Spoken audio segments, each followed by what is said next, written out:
días, muy buenas tardes y muy buenas noches, queridos medicoblastos. Como ya leyeron en el título del video, vamos a hablar sobre la vacuna contra el coronavirus de la empresa farmacéutica Pfizer. Bueno, antes de iniciar con el video, les recuerdo que me pueden seguir en las redes sociales. En Facebook publico los libros prácticamente y documentos. Y en lo que es Instagram publico cosas de medicina y prácticamente cómo va a estar avanzando esta vacuna en lo que es en el mundo y prácticamente en México. Bueno, vamos a comenzar. Esta vacuna inició prácticamente sus fases en mayo. En mayo se hizo la primera fase, la segunda fase. Prácticamente aquí había una empresa, hay empresas farmacéuticas que quieren aprobar siempre su eficacia de su producto. Y bueno, aquí tenemos dos grandes empresas farmacéuticas que se juntaron, lo que es Pfizer y BioNTech. Se juntan estas dos empresas, ¿para qué? Para formar lo que es la vacuna, ¿vale? Entonces van a hacer una vacuna o dos versiones de una vacuna, que va a ser la BNT162B1 y la BNT162B2, ¿ok? Entonces, ambas vacunas son muy eficaces en producir anticuerpos neutralizantes y protección celular contra el virus, pero la versión 2 tuvo mucho menos efectos adversos, entonces se continuó con esta versión, con esta, la que está en rojo o naranja, para la fase 3, ¿ok? Entonces, en la fase 3 ya hablamos del mes de julio y tenemos a un grupo de personas o un grupo de voluntarios que prácticamente lo conformaban 30,000 personas de 18 a 85 años, ¿ok? Al ir avanzando vieron que la vacuna era muy segura, entonces se amplió el número de participantes a más de 43,000. Y bueno, se amplía y también amplían los años prácticamente, que antes era entre los 18 y 85 años y aquí ya incluye más personas que van desde los 12 hasta los 85 años. Finalmente, el 18 de noviembre se anunció a través de un comunicado en el sitio web de estas compañías que se concluyó la fase 3. Pero, ¿qué se anunció? Bueno, de esos 43,000 participantes, 170 fueron casos confirmados de COVID. Pero no se alarmen, ¿por qué? Porque de esos 170 personas, 162 fueron del grupo placebo. ¿Y qué quiere decir placebo? Es una sustancia farmacológicamente inerte, que no va a haber un cambio estructural bioquímico en el organismo. Y de esos 170, 8 personas fueron pacientes vacunados con COVID. ¿Y qué quiere decir esto? Es que el 95% de las vacunas la vacuna tiene una eficiencia del 95%. ¿Y esto qué quiere decir? Que va a prevenir la infección sintomática. Prevenir. Tiene un 95% de esa eficacia. Y me van a decir, oye, doctor, ¿y si ya me dio COVID o tengo COVID, me puedo vacunar? Y bueno, ahorita les voy a contestar. De esos 170 personas, 10 personas fueron graves. Y de esos 10 personas fueron graves, 9 fueron del grupo placebo y una fue del grupo de personas que se vacunó.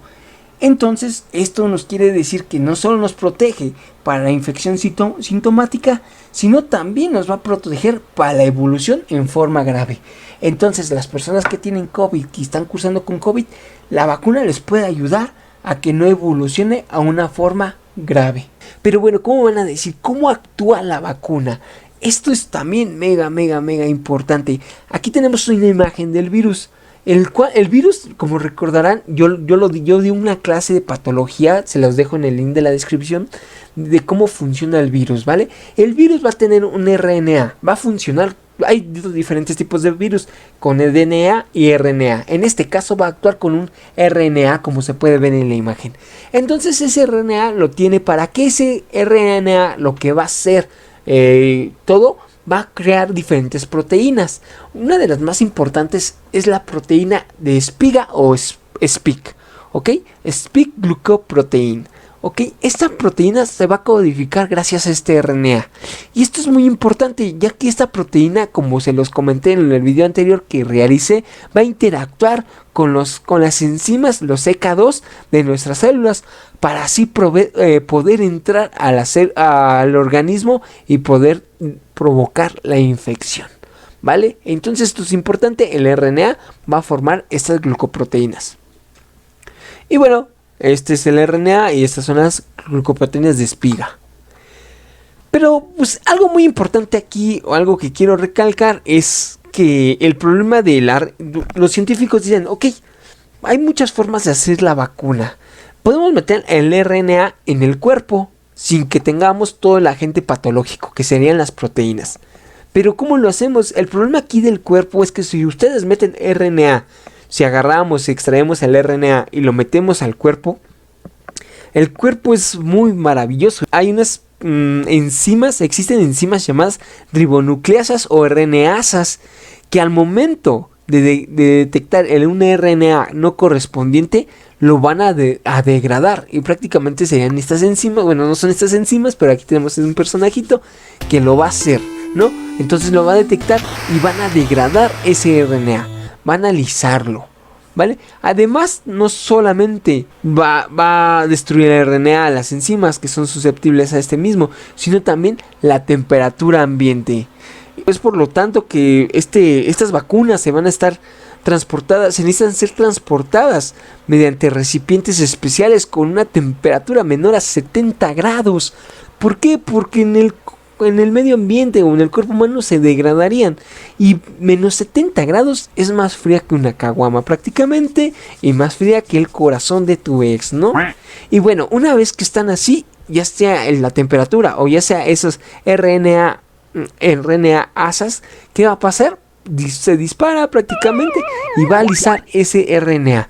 Entonces dicen los científicos, ¿cómo le hacemos para que no pase esto? Y vaya, encontraron la solución a esto. Y bueno, ¿cómo va a funcionar esa vacuna? Prácticamente lo que van a hacer aquí es tomar el fragmento de RNA y lo van a incorporar una nanopartícula lipídica para así proteger, ¿vale? Acuérdense que el virus va a tener una membrana lipídica que va a proteger su RNA. Entonces los científicos dicen, pues nosotros le vamos a crear una membrana lipídica, ¿vale? Sin sus factores de virulencia, que son las proteínas. Entonces le crean una membrana lipídica para que al momento de entrar al organismo las RNasas no lo degraden. Entonces esto es muy, muy, muy padre lo que hicieron. Entonces uno de los componentes o uno de los contenidos de la vacuna van a ser lípidos, ¿vale?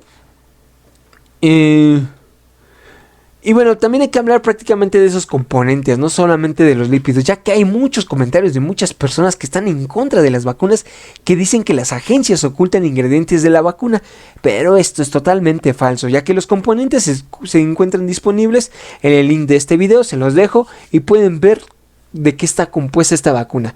Y prácticamente de lípidos, del RNA mensajero del virus. Obviamente está atenuado por muchas circunstancias, iones, ya sean iones de sodio, cloruro de sodio, de potasio, fosfato de sodio dibásico, fosfato de potasio monobásico y sacarosa. Y todo eso se va a componer con 1.8 mililitros de solución fisiológica estéril. Y prácticamente de eso se va a componer la vacuna y se va a inyectar en lo que va a ser el músculo y prácticamente en el deltoides. Cabe mencionar que esta vacuna va a ser blanca, va a ser blanquecina y no va a tener preservantes. Y también se encuentra, pues como les había dicho, está fría. Y esto es muy controversial con la logística, porque dicen, es muy fría, entonces necesitan recipientes especiales.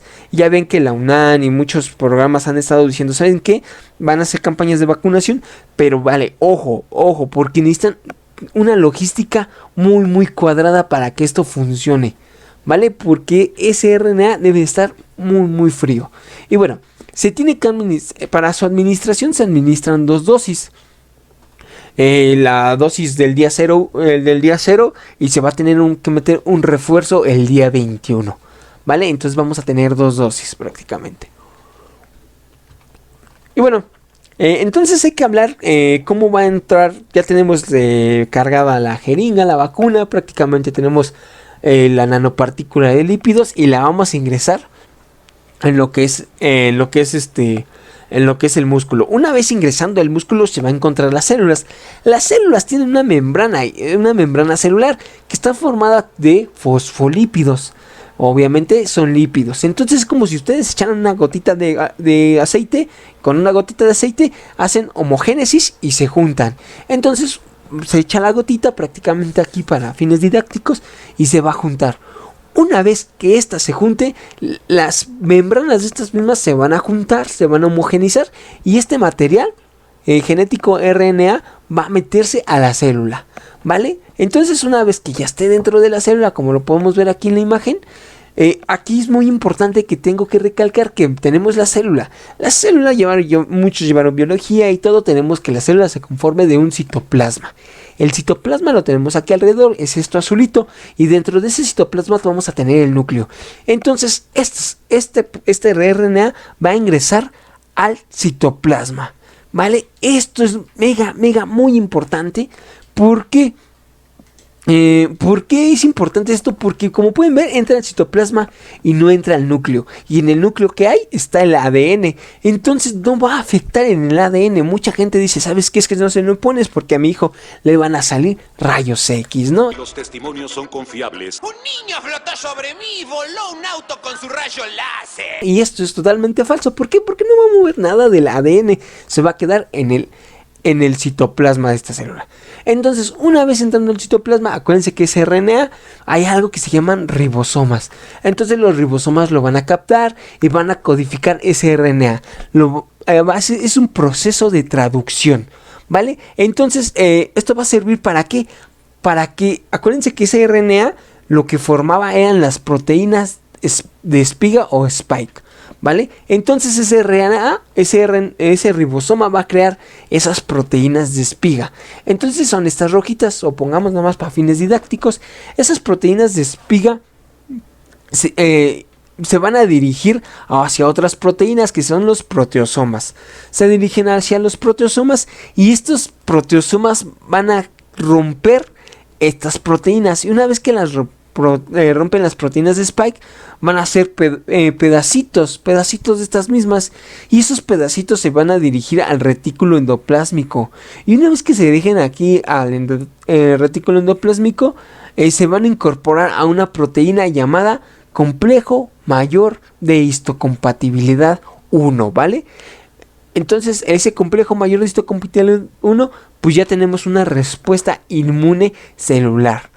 Para que lo vaya a expresar en su membrana, lo va a expresar en su membrana plasmática, lo va a expresar aquí, ¿vale? Va a expresar prácticamente lo que es la proteína. Pero, ¿esto para qué nos sirve? Bueno, para muchos que no están familiarizados en la medicina, esto nos va a servir ¿para qué? Porque vamos a tener unas criaturas, unos anticuerpos, unas sustancias, por así decirlo, unas células prácticamente, que se van a llamar linfocitos CD8 killer. Y estos linfocitos CD8 killer los van a reconocer. Entonces, te va a decir, oye, ¿sabes qué? Tengo a esto que pues no es mío, pero por si lo ves, lo elimines, ¿vale? Entonces es como si le pusieran la foto de un asesino y prácticamente va a ser la policía y se lo va a presentar, lo va a poner en su poste que va a ser la membrana y le va a decir, ¿sabes qué? Así va a ser, cuando tú veas a este intruso lo destruyes, ¿vale? Entonces el linfocito CD8 va a decir, ok, perfecto, yo cuando vea a ese intruso rojito lo voy a fulminar, ¿vale? Lo voy a reconocer y voy a inducir la apoptosis, la muerte celular en una célula infectada. Entonces es así como puede funcionar. Porque también hay otra forma en la cual funciona. Hay otro lado de este mismo, es que se cree que los fragmentos de la proteína spike, esos fragmentos van a salir, tienen la capacidad por medio de otros mecanismos de salir de la célula y quedar en el espacio intersticial. Y así se drenan a los ganglios linfáticos. En los ganglios linfáticos vamos a tener unas células, las células presentadoras de antígenos profesionales, que van a ser linfocitos B, macrófagos y células dendríticas. En este caso les puse el ejemplo de un macrófago. Una vez que estén dentro de los ganglios linfáticos, estas células van a fagocitar, van a comerse a esta proteína y la van a presentar en su membrana, a partir de otras células, de otro complejo, que va a ser el complejo mayor de histocompatibilidad tipo 2. Entonces ahí ya tendremos una respuesta humoral. Ahorita vamos a ver por qué. Pero bueno, lo va a presentar, lo va a tener ahí. Y entonces ahora, ¿para quién? Ok, aquí dentro de todo esto vamos a tener a unos linfocitos. Se van a llamar linfocitos helpers CD4, ¿vale? Para que estos linfocitos CD4 al momento de reconocer esto van a liberar sustancias citoquinas que son TH, los T helpers 1, ¿vale? Son esos azulitos que se ven aquí, son los T helper 1. Los T helper 1, ¿qué van a hacer? Van a provocar una respuesta humoral. ¿Por qué? Porque a su vez los T helper 1 van a inducir a que vengan más THCD4. Esos naranjas van a inducir para que hagan más y se cree una respuesta pues más detallada en esos ganglios linfáticos. Por eso muchas personas pueden cursar con adenomegalias. Bueno, no muchas personas, sino unas cuantas personas cursaron con adenomegalias. No es un síntoma así, pero por esta producción, porque está actuando la vacuna, porque está siendo eficiente. Entonces, que genera un reclutamiento de estas células, pero también hay algo que va a ser muy importante. Van a estimular la proliferación de estos linfocitos y esos linfocitos T de memoria, ¿vale? Entonces vamos a tener aquí a los linfocitos T de memoria que van a decir, ¿sabes qué? Voy a hacer una memoria inmunológica. Y también por otro lado van a activar y estimular la proliferación de macrófagos, van a estimular la proliferación de linfocitos B de memoria y algunos de ellos se van a diferenciar en células plasmáticas y estas células van a formar anticuerpos de IgG contra la proteína Spike. ¿Vale? Entonces esto es importantísimo porque sale al espacio intersticial, lo reconoce el macrófago, se lo come, lo va a presentar en su membrana, llega a la THCD4, lo va a ver y va a decir, oye, eso no es tuyo, pero voy a llevar citocinas porque pues, es una señal de alarma, oye, es un intruso, pero es prácticamente propia, por así, entre paréntesis, del organismo igual. Si lo ven, lo destruyen. Y bueno, manda a sus células, hace células de memoria por si algún momento lo reconozcan y dicen, ese es un intruso, lo destruyen. Llegan los linfocitos B y los linfocitos B van a ser células plasmáticas que prácticamente se van a formar anticuerpos de IgG. Entonces aquí ya vamos a tener una inmunidad humoral, ¿vale? Una respuesta humoral. Esto es muy importante. Entonces prácticamente así es como va a funcionar esta vacuna. Esta vacuna prácticamente funciona así. Y bueno, me van a decir, ¿y si funciona la vacuna? Pues sí funciona la vacuna. Porque va a generar una respuesta tanto humoral, como les había comentado, como una respuesta celular. Y como les había dicho, tiene una eficacia, una eficiencia del 95% para proteger contra la infección sintomática por SARS-CoV-2 después de los 7 días de la segunda dosis. O sea, de la segunda dosis, después de 7 días, ya va a haber una eficiencia del 95% de que te proteja. Entonces, ¿funciona? Sí funciona. Efectos adversos. También, antes de mencionar esto, del 95%, también cabe recalcar que dentro del 94%, todo eso está en el artículo que se lo voy a dejar en el video. 94% y tiene una efectividad de pacientes mayores de 65 años. ¿Pero qué quiere decir con esto?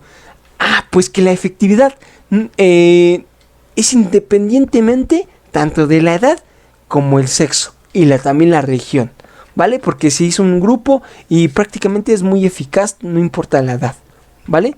En el video, en el link que les voy a dejar, tiene clasificado tanto jóvenes como mayores de 55 años, ¿vale? Entonces, ¿cuáles son los efectos adversos que va a tener esto? Bueno, la vacuna va a ser bien tolerada. Ya tenemos la fase 1, la fase 2, la fase 3 y la fase 4. La fase 4 va a ser la vigilancia de cómo se va a tolerar la vacuna en la población general. El 2021 viene prácticamente la fase 4, ¿vale? Entonces, bueno, como ya saben, el Reino Unido ya se nos adelantó, ya empezó con reportar algunos casos de algunos efectos adversos y prácticamente el 10 de diciembre la FDA publicó un documento sobre el análisis de los datos obtenidos durante un estudio el estudio de la fase 2 y de la fase 3 y fueron entregados para ver si se aprobaba su uso. Más de 16 años y bueno, más personas de mayores de 16 años, se hizo un seguimiento 2 veces después de la segunda aplicación de los de 16 años a los 55 años y también de los 55 a mayores de 55 años, y prácticamente tuvieron datos que 18.801 personas fueron con vacuna y 18.875 fueron placebo. A partir de ese análisis se publicaron sus efectos adversos. ¿Vale? Entonces en sus efectos adversos tenemos que un grupo de, perdónenme el número, son 2.243 personas y un grupo de 2.248 personas fueron de placebo, y el grupo fue de la vacuna, del prototipo, de la BNT, del segundo prototipo, ¿no?, que se hizo. Entonces tenemos dos efectos, los efectos locales y los sistemáticos. Los locales va a ser en la región donde se va a aplicar. Y prácticamente va a ser dolor, enrojecimiento y un edema. Va a haber esos efectos, pero miren, no es que digan, ay, me va a doler. Pues todas las vacunas duelen, ¿no? Pero como pueden ver, el 24 personas, de 2.248 personas, 24 personas dijeron que tenían un dolor severo a esto. Pero bueno, eso ya es también el umbral del dolor de la persona. Pero comparándolas con lo que va a ser el placebo, que fueron 2, tenemos que sí, la vacuna sí prácticamente sí va a generar un dolor. Pero acuérdense que este dolor es local, ¿vale? En el deltoides. Vamos a tener también un enrojecimiento. Prácticamente 6 personas reportaron un enrojecimiento severo en esa zona y 4 personas pues en el placebo también. Entonces, que es una balanza, ¿no?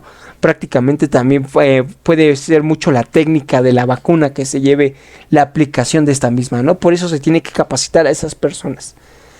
Un edema. El edema prácticamente 5 personas, severo, obviamente, y con placebo 3 personas, ¿vale?